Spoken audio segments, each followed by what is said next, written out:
Hello and welcome to the channel. I'm your host D-Day, bringing you my episode 2 of my IndustrialCraft 2 mod spotlight. If you're in a hurry, hover over the red progress bar for chapters and please smash like to show your appreciation. Today I will be going over how to get started with IndustrialCraft 2, specifically with the Industrial Workbench, the Personal Safe, and the 2 tools required to craft basic components. I will also share some of my pro tips within this mod and give information that I have not found in any other tutorial or guide here on YouTube. So if you're ready, then let's play with D-Day. Okay, so I gathered some resources in between episodes and I put some bookmarks up here. The first item that we're going to make in IndustrialCraft 2 is the Forge Hammer, and this is the recipe for it. I'm not going to be concentrating too hard on recipes in this mod spotlight, since depending on whichever mod pack you're playing in and whichever difficulty it is, the recipes might be changed. So let's go ahead and make a forge hammer real quick. So we need iron for that and we need sticks. And then one thing that I haven't seen in any other guides is rubber wood cannot be used unless you smelt it first. So what we do is we toss it into the furnace and it smelts itself into jungle wood. And then the jungle wood we can use to make sticks. All right, regular vanilla crafting table. We'll go ahead and make a forge hammer. Now with the forge hammer, what we can do is we can take iron ingots, 2 of them, and we can make iron plates from them. And as you can see, the durability on this guy goes down. It says uses left 74. So every time you use it, it goes down 1. When you hit 0, the item disappears. The next item we need to make after that, the tool, is the cutter. That's why we need iron plates. So we'll go ahead and make the cutter. It's the same way. It has 60 uses. But before we use this guy, what we're going to do is we're going to make the industrial workbench. All right, so the next item that we're going to make is the industrial workbench. And for this item, what we need is a basic machine casing. Most of the entry-level machines in IndustrialCraft 2 are going to require basic machine casings.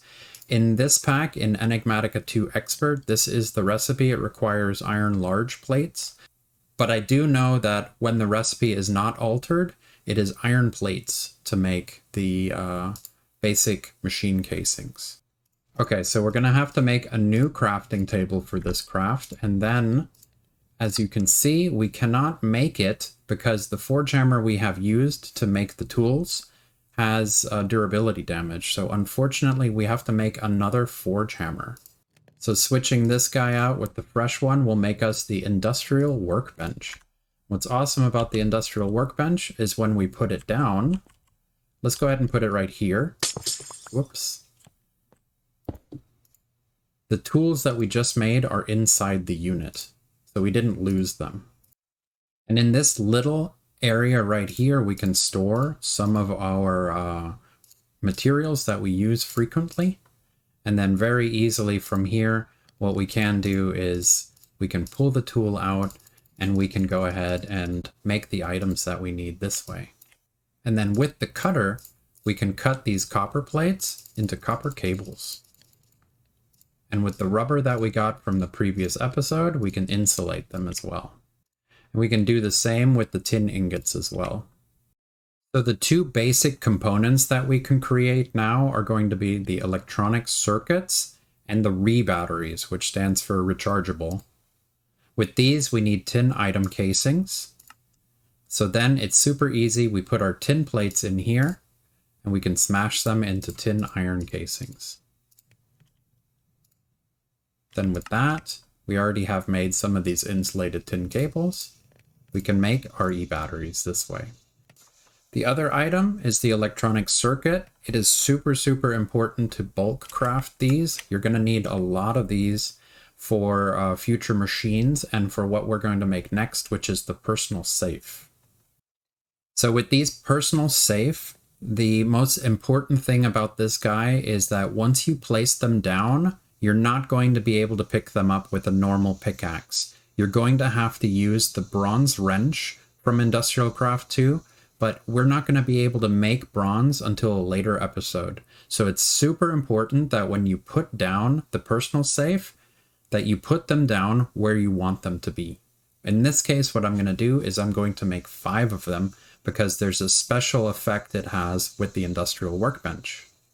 All right, so we're going to make 5 of these. And the special thing that it does with the industrial workbench is it can read all of the adjacent inventories as long as it's from the same mod. So what I'm going to do is I'm going to break this and get rid of that. I'm going to put one under the machine, one to this side,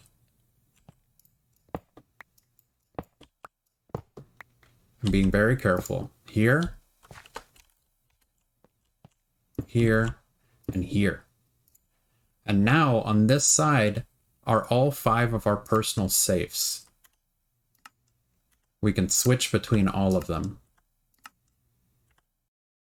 And now we'll be able to move all of our accumulated wealth into all of the personal safes. So we could put all of our rubber, rubber wood, rubber tree saplings, sticky resin in one. We could put all of our wood stuffs in the other. All of our acquired resources in the third. We can put all of our metals into the 4th one, and we can have a miscellaneous one in the 5th one. We can switch between all of them and take them out like this. Easy peasy. And the last thing I want to do is I want to upgrade our vanilla furnaces to the IndustrialCraft 2 Iron Furnace. And we'll put this guy over here as well, since it matches the color aesthetic. One here and one here. And what's awesome about these guys is that they can smelt 10 items per piece of coal instead of the regular 8, and also they are 20% faster. All right, so let's go outside real quick.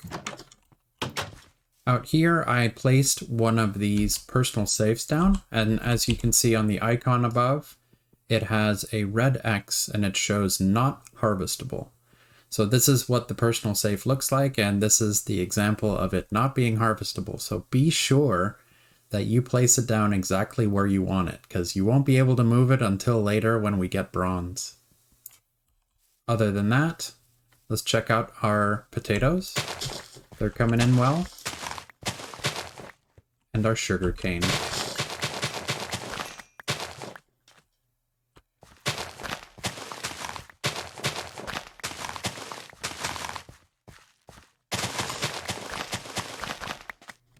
So thank you so much for joining me today. Be sure to subscribe for more tutorials and guides on modded Minecraft, as well as a new episode of modded Minecraft Let's Play every Sunday at 11 a.m.